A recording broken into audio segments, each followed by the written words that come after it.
Google Maps tries to chart out the globe for more than 1 billion users around the world. But it's not so simple when those people disagree on where the lines should be drawn.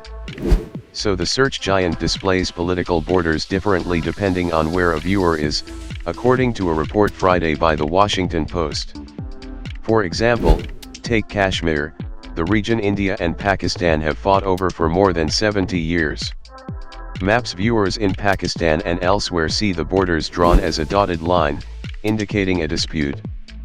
But in India, people see a solid line that shows the area as part of India, the report says. Other labels are different too. The body of water separating Japan and South Korea is widely displayed as the Sea of Japan.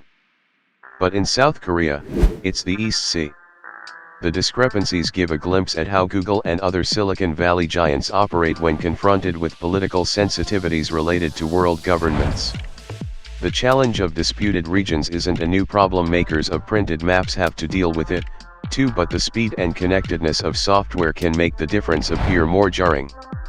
While working through those decisions, Google said it works with organizations such as the United Nations Group of Experts on Geographical Names, UNGAN, and looks at treaties and armistices.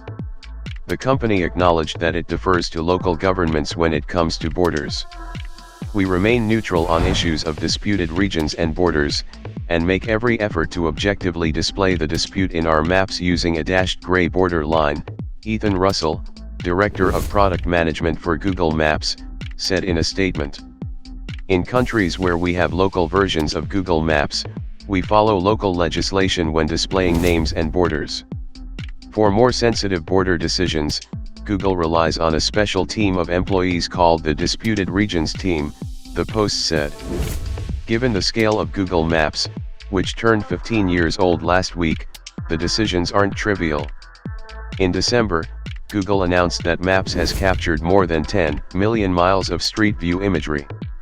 The distance, Google said, would amount to circling the Earth more than 400 times.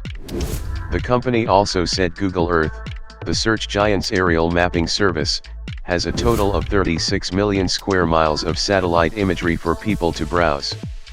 With that collection, Google has mapped out the parts of the world where 98% of people live.